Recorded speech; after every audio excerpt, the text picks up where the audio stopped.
orang dipanggil cebong.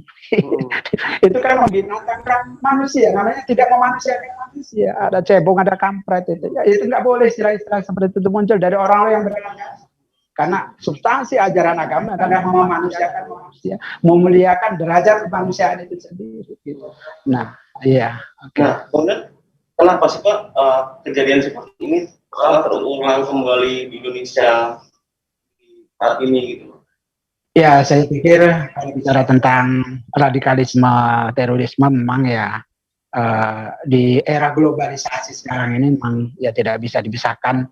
Kita bicara konteks Indonesia ANSE tidak bisa, memang karena terkait juga dengan dunia global gitu. Apalagi ketika komunikasi, teknologi komunikasi ada menjadi sesuatu yang memendekkan jarak antar belahan dunia ini, maka ya pengaruh luar bisa masuk ya. Kemudian media sosial juga punya pengaruh ya. Kemudian kondisi krisis di Timur Tengah yang di sana sampai hari ini belum reda tentang kata pertengkaran antar kelompok, antar partai, antar faksi-faksi yang ada. Ketika di Timur Tengah ISIS sudah mulai ruang geraknya mulai sempit ya, barangkali bisa jadi ya seperti kita maklumi yang diungkap oleh aparat itu kan ada pelaku bom bunuh diri yang di Indonesia beberapa yang lalu kan ada disinyalir kalau tidak ada kaitannya dengan ISIS itu. Ini bisa jadi kemudian saling terkait satu dengan yang lain. Nah, kemudian yang kedua memang apabila paham radikalisme itu katakanlah punya misi, punya jaringan, dan mereka tidak pernah berhenti untuk selalu mengelorakan semangat radikalisme yang bisa jadi kemudian berujung pada aksi-aksi bom bunuh diri seperti yang kita saksikan beberapa yang lalu dan sudah beberapa kali terjadi di Indonesia ini. Nah, kalau untuk di Lampung sendiri Pak, seperti apa sih Pak potensi radikalisme dan terorisme? Ya, saya pikir kalau tentang potensi ini bukan ranah FKUB ya.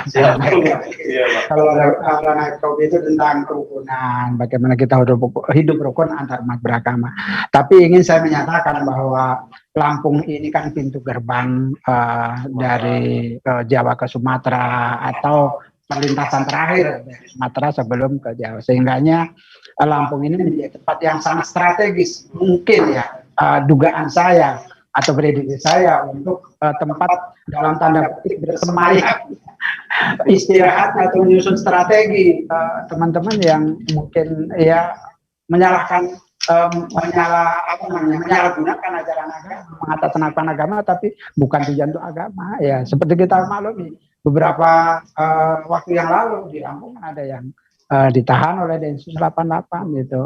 Kemudian beberapa kejadian aksi terorisme yang diungkap oleh pemerintah real nyata ada kontribusi orang Lampungnya gitu. Nah itu artinya itu fakta, bukan lagi perdebatan, itu fakta. Gitu.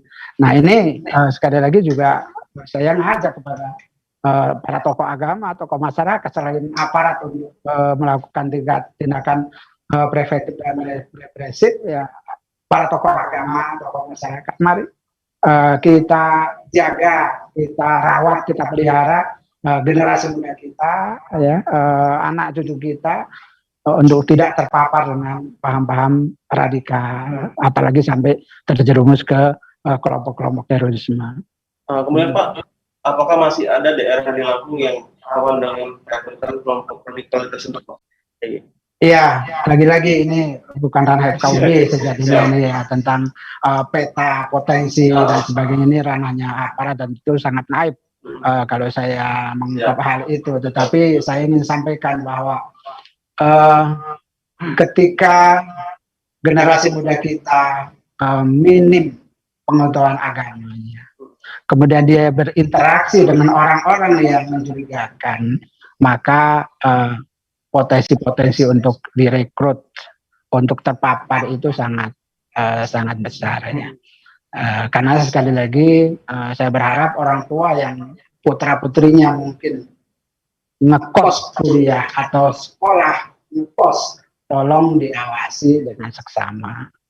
Jangan sampai lengah karena Ya mereka mengintai orang-orang yang semangat keagamanya tinggi, menggebu-gebu semangat agamanya, pengen masuk surga, tetapi jalannya nggak tahu, ya. Sesat, salah jalannya. Akhirnya apa? Ya salah paham dan pahamnya salah. Salah paham dan pahamnya salah. Gitu. Dia pikir dia mau masuk surga dengan cepat, padahal itu bukan jalan masuk surga. Disangkanya jihad, padahal itu jahat. Gitu. Jihad. Iya, saya seperti itu. Kemudian, apakah dari organisasi kita nih Pak, FKUB Lampung punya program khusus nih untuk mencegah radikalisme dan terorisme nih Pak ke depannya? Ya, memang tupoksi FKUB, tugas pokok FKUB adalah untuk mewujudkan kondisi hubungan antar umat beragama supaya hidup rukun. Artinya tidak terkait dengan radikalisme dan terorisme, tapi memang ada irisan kaitannya dengan itu. Kenapa? Ketika ada aksi terorisme itu atau ada gerakan-gerakan radikalisme itu bisa mengganggu kerukunan antar beragama. Salah satu diantaranya adalah dia membuat stigma, itu kan salah, generalisasi atau stigmatisasi, oh Islam itu teroris, ya, itu yang salah itu seperti itu. Karenanya kami punya pemikiran bahwa kalau radikalisme itu benihnya dalam masyarakat ada siapa menabur angin dia akan mulai badai, kan begitu ya. Menabur angin dia akan mulai badai. Tapi siapa yang menabur pemikiran-pemikiran radikal, pemikiran-pemikiran eksklusif, dia akan menuai radikalisme. Terorisme itu tuaiannya seperti itu. Artinya apa? Ini berbicara tentang paham, tentang ideologi, tentang pemikiran-pemikiran keagamaan. Nah, FKUB ingin berpartisipasi untuk itu dengan cara apa? Dengan cara meluruskan pemahaman ajaran agama yang tidak moderat. Pemahaman ajaran agama yang radikal. Cirinya seperti apa pemahaman agama yang radikal itu? Yang mereka dalam bahasa Inggrisnya yang pas adalah orang yang memiliki trust claim kebenaran tunggal. Nah, tentu saya mengklaim, saya sebagai seorang muslim, saya yakin bahwa agama Islam itulah yang benar. Yang saya tidak benar, tapi saya nggak boleh mencaci maki agama lain.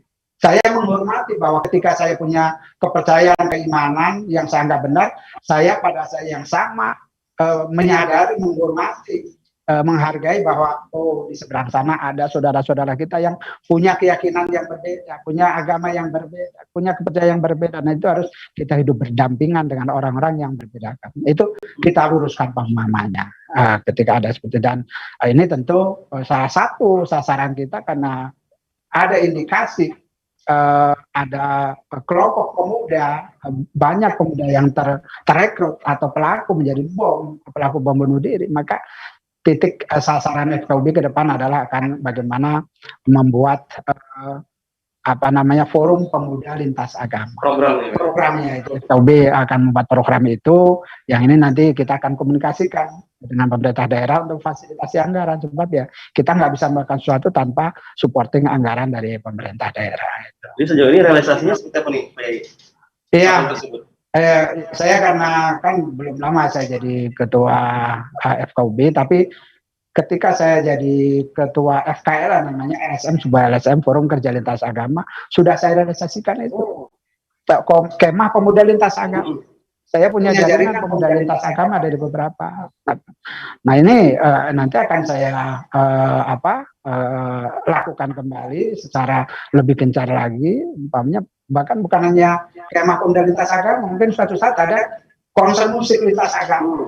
Konser musik lintas agama, di situ mungkin dari yang Islam akan ada hadrah, mungkin ada mawalan, ada kasidah. Nanti yang dari Bali mungkin ada tarian apa, yang dari Kristen mungkin ada paduan suara.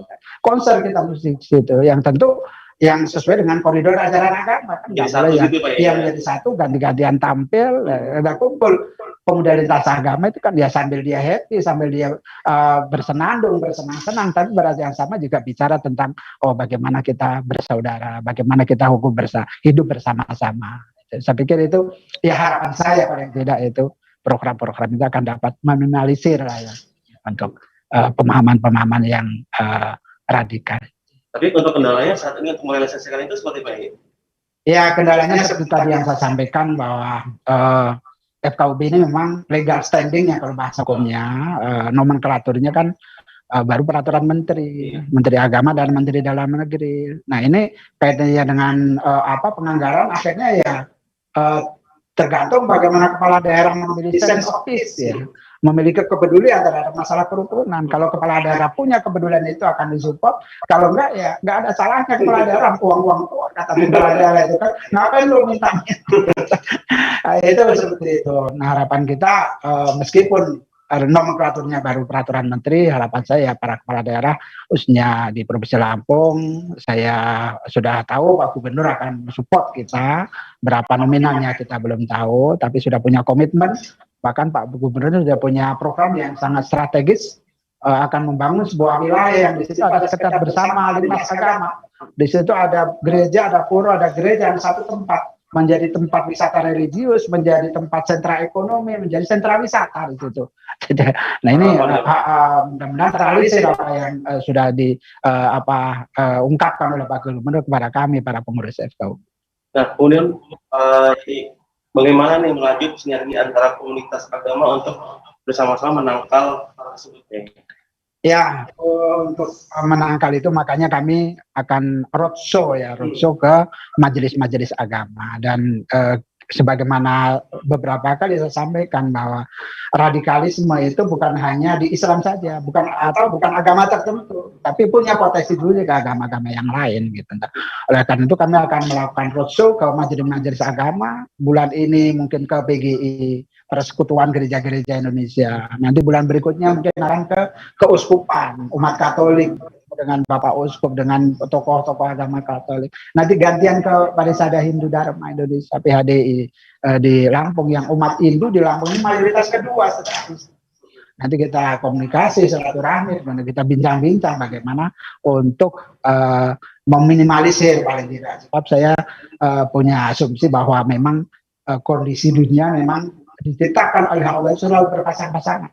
Ada orang baik juga ada orang jelek itu. Selalu ada seperti itu. Jangan mana dia ada. Sehingga ya kita hanya melakukan ikhtiar, melakukan upaya untuk meminimalisir. Kalau masih terjadi ya itu namanya sudah di luar kemampuan kita, Mas Bayu. Saya sedikit lagi, Pak. Ya. Di Lampung kan seperti kita punya tokoh yang inspiratif dulu sih. Hasil keluar dari tidak radikalisme, itu Pak Ken Setiawan, selaku pendiri NII Center. Nah, apakah kita akan menggandeng dan yang bersangkutan untuk lembaganya sama kita, Pak? Ya, prinsipnya. Ya, seperti juga LSM yang beliau dirikan namanya Krisis Center, NI Krisis Center, dan terkait dengan radikalisme terorisme. Karena beliau juga dalam tanda petik alumni. alumni. Saya pikir Mas Ken, saya pernah ketemu sama beliau dan saya terpemikiran begitu, pengalaman beliau pernah saya dengar disampaikan.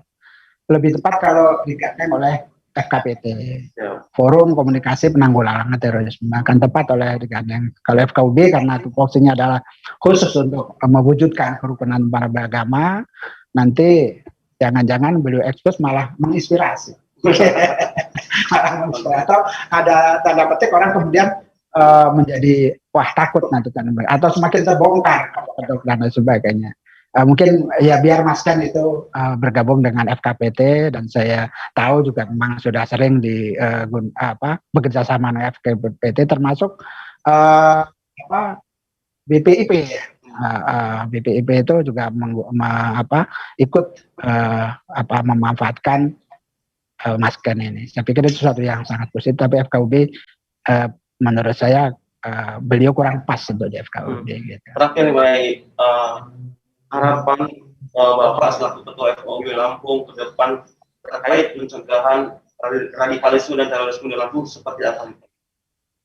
Ya, pertama saya berharap kepada aparat keamanan, ya TNI Polri, khususnya Polri ya.